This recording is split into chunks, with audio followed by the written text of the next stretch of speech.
Well, there you go, folks. Thanks for giving a little bit of time to the sponsors of this particular enterprise. You are back with us at the 55th Annual AEA Convention and Trade Show.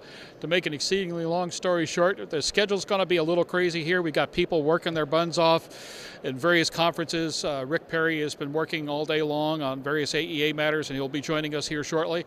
But thankfully, we've been able to get Tim Taylor in here a little bit early, talk about those four letters that are driving everything in avionics right now. That's A, D, S, and B. Tim, FreeFlight has taken such a lead in talking about the value of ADS-B to general aviation, and not just the value that everybody promises will be here any day now, but the value that's here right now. Talk to us first about what ADS-B means to the general aviation pilot right here, right now. Okay, so equipment is now available. And certification is now happening, so people can now start to get onto the aircraft and start flying. The ADS-B ground infrastructure that the FAA is rolling out is well rolled out now, and I think most of the country is covered. The one part that's not covered yet is our hometown of Dallas, Texas. For some reason we're last, but we're getting signals now from the ground towers. They're almost certified, and those ground stations, they're doing two things. They're looking for ADS-B equipped aircraft, and they're seeing them and following them and knowing where they are and making them safe. And more importantly, I think for the general aviation crowd, they're also providing up to that aircraft a traffic picture of all the traffic that's relevant to that aircraft, and a weather picture. It's like an XM picture. It's the same kind of quality of information of the weather around the aircraft, and that weather picture is tailored to how high you're flying, how fast you're flying, basically. So you get weather picture that suits you. You can get that information now on an iPad. It's wonderful. Go to the aircraft, iPad up. You know what conditions are around you. You stay out of trouble, stay out of weather, stay out of traffic. Outstanding. Yeah. You and I have talked over the years on a number of subjects in regards to GA implementation of ADS-B, but one of the things that you put forth, I think it was 2 years ago as a matter of fact, that ADS-B and what was coming and what was available wasn't nearly as expensive as people feared, that there was a way to take advantage of the technology and, under the circumstances, do so on a pretty restricted budget. What's it take right now, at least you can obviously speak from your standpoint, to take advantage of those technologies right now? Well, we're looking at pricing right now, actually, and we are doing what we can to make it even cheaper than it is right now. Oh, but there are a bunch of pilots out there know, going, we're, Tim, go for it. No, we're seeing, so for instance, since last time we spoke, we came up with an uncertified receiver. So we're producing a system now that gives you a certified transmitter, which registers with the ground and makes you a valid client and gets you all the safety benefits associated with that, and lets the ground system send you the traffic picture that you want to have. But the receiver itself is an uncertified or PMA device with a Wi-Fi output to an iPad, and we can build those receivers for very little money. And I'm looking over there, Jessica, who runs our sales and marketing, is over there, and she's not going to let me tell you exactly how much, but because she's working on pricing right now. But she's got the baseball bat. She does have the baseball bat, and she's quite strict about that stuff. But it will be even less expensive than we thought it was going to be. The second thing that's happened, and we heard something about it here at the show, is that the FAA is showing signs of giving us credit for the work we've done. So we've been doing STCs. We have 4 STCs underway right now, different aircraft types. And the FAA told us at this show that once you have an STC for a set of equipment and you prove that set of equipment, then they will entertain you taking it from aircraft to aircraft and doing field approvals. So about half of the cost of this thing has been doing the certification, doing the STC, and then getting the installation. The installations are about to get much less expensive because we're going to be doing large-scale field approvals. So definitely less than $10,000. Depending on how your aircraft's equipped, might be less than $5,000. Now we're talking. Yeah, it's really getting down there. Well, this is one of the things that... Oh, sorry, you have to bring your own iPad for that. Well, yeah. But, and let's face it, some of us are already well equipped. That's right. Everyone is looking for a reason to buy an iPad. This is a great reason to buy an iPad. I'll tell you what, there were a number of surveys I've heard anywhere from the folks that are really flying as transportation, somewhere around the neighborhood of 80% or more of the cockpits are otherwise iPad equipped, and I think they're short selling it. I just don't know anybody right now working the system that isn't running around with an iPad and WingX and FreeFlight and all the other accoutrements that are available right now. And those are great software packages, and those software packages are becoming ADS-B compatible. So, so you're getting fully integrated. You're getting your flight information, maps, and the ADS-B information all in one place on a very simple device. And the FAA, a couple of years ago we were talking about this, as you said, and the FAA would be a little bit hesitant, but I think they completely embrace it now. I think the FAA is very encouraging. In fact, from a regulatory point of view, there's another change just happened, and the FAA's introduced a regulation, a TSO, for ADS-B in, and that TSO has a really nice, hard, bright line drawn across it between ADS-B in that's used for information and ADS-B in that's being used for something more serious like separation services. And so because that line is now defined, it means that when we do something like an uncertified receiver and an iPad app, there's actually a regulatory basis for it. So now we're operating within the FAA framework, and you can do that as long as you don't get clever with the information you put on the iPad. Gotcha. You can do it. So they made that much simpler. And then they provided a framework so you can make the device, and our certified receivers will provide information that can be used for on-trail procedures, self-separation, and all the higher level functions that are possible with an ADS-B in system, more applicable to the larger aircraft types.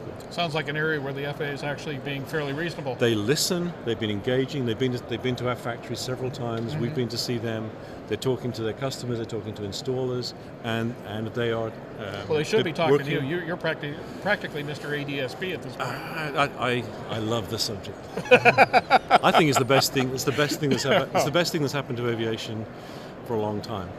Long time. I used to work for Colesman, so I remember the Colesman window, right? That was that first generation of technology. There you go. That awesome altimeter, and then all the GPS stuff came along, and that was great. And now we're in this next gen, this whole framework where aircraft are plugged into the world around them and able to see information from all kinds of sources.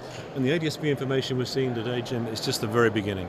There's going to be massive amounts of information coming to the aircraft and going from the aircraft. Maintenance data, entertainment data, you name it, it's going to be possible. The bandwidth's there, the technology's there. Well, you touch on the future, and I'm going to come back here and put you on the spot and talk about the future this minute, but sure. During the multi-hour session yesterday, the new product introduction, you folks were talking about a new product for FreeFlight, Ranger. Yes. Tell me about it. So Ranger is our first ADS-B certified radio. It's a 978 megahertz radio. It's type certificated on an AW139 right now. Long story, and we have other STCs underway right now for that product. It's a transmitter. Transceiver version is coming out shortly. We also announced at the show a 1090 megahertz version of the same box. So we have a 1090 out and a 970 out solution, 978 in, separate box and 978 in integrated. So we're making sure that whatever aircraft you have and whatever environment you fly in, below 18,000, above 18,000, you get access to the safety side of ADS-B out and all the operational benefits of ADS-B in. So we announced all of those products at this show. It's been a very busy year. No time for a break, huh? Oh no. Tim Taylor doesn't play much? He does, actually. He does. So in other words, everybody else gets to do the work. Yeah, no, I'm very... I like this guy already. No, I'm I want to use this, I'm strict. methodology. I'm strict about a few things that I make time for. There you go. Outside of otherwise I would be insane. I know. Boy, this business, if anything, will do it to you. Right. Interesting. Right. Before we get into the future aspect, one of the things that I've spent some time with the various interviews that we've done is to talk about the methodology of developing a product, innovating a product. The whole concept of all the interviews we've done here this week, as you may have read, we're pushing a concept we call the Aviation Transformation Project to basically make a break with the way we've always done things and start looking at even radical ways of building an industry that can survive into the future, because what we have was the old way, and whether we like it or not, there's a new way coming. Right. So when you decide that a product is necessary or a concept is necessary that results in a product, what does that process look like for you? So I mean, are weapons involved? It's got to be a brutal process. To actually make it happen, you mean? To actually Yes. make it happen? Yeah, it starts off with a very simple idea. It always is a simple idea. Right. Two guys sitting like this, we'll be talking, and it's like, hey, we have one of those. Take one of those, put one of those all together, and it's going to take 6 months, and it's going to be easy. And then we start working on it. And we find each project follows the same course. It devolves into a lot of detail. You find a lot of problems, you solve a lot, then you start to solve the problems and come back. And a year later, you're back having that same conversation saying, but now we know how to do it. The thing about airplanes and airplanes electronics, you've got a lot of airplanes flying for a lot of hours, and this stuff has to work. And it has to work 99.9999999% of the time. Because if it doesn't, there's so many hours and so many operations, people are going to start falling out of the sky, banging into each other, all those things that you don't want to have happen. So as you're developing a product like this, at some point you have to deal with that issue of understanding every possible configuration in detail, how it can go wrong, analyzing all that. Because we design systems, you know the GPS for LPV, it can only give you false information once every 147,000 years. That would be 2 ice ages. You can't test it. You can't build something like that and then say, okay, well, this is the discussion we have with those nice light square folks. You can't just build something and test it and say, yep, that's good enough. You have to build it and design it in such a way that you can prove to yourself and to others it's going to last that long and work that with these incredibly high standards. So we're always innovating, we're working with the FAA, we're always looking for new ways to get products approved, but in our industry, somewhere along the line, you're going to have to do a lot of heavy lifting to get these products the standard they need to be. And when you look at them, you look at these little boxes, they look like simple devices, but a lot of work. Well, before we let you make an escape here, I've got to pin you down on the future. I mean, since you're building the future, you're a good guy to ask, what is the future of this technology? And most important, how are we going to be able to implement that future to create a better aviation? Okay, so I see two stages of the future. We described the present situation at the beginning. Next stage is taking the same equipment, the same data links, the same 978, and adding more information to it. There's a regulatory framework for that.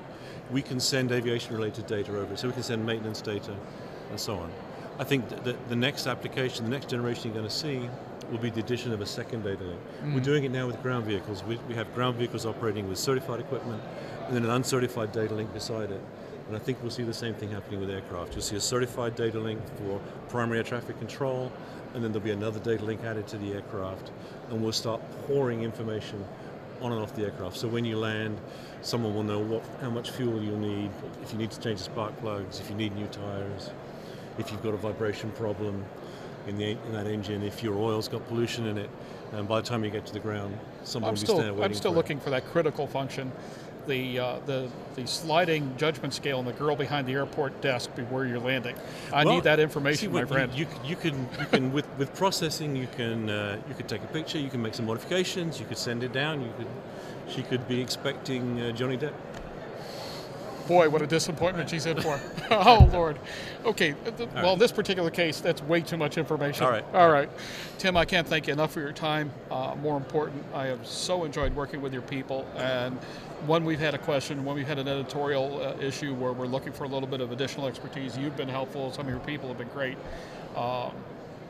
The name of Mr. ADSB is pretty much deserved in your case, and we look forward to working with you much more in the future, and can't wait to see what you come up with next. It's probably going to cost me a lot of money, but I'm ready for it. Honest to goodness. All right.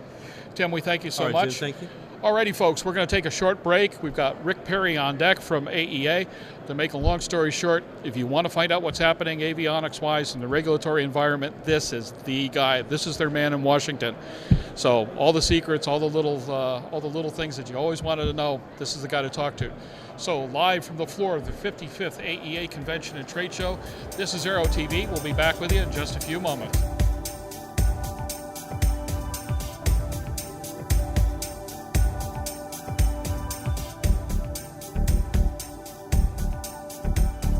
Aero-TV's live coverage of the 55th Annual AEA International Convention and Trade Show is brought to you in part by the following sponsors: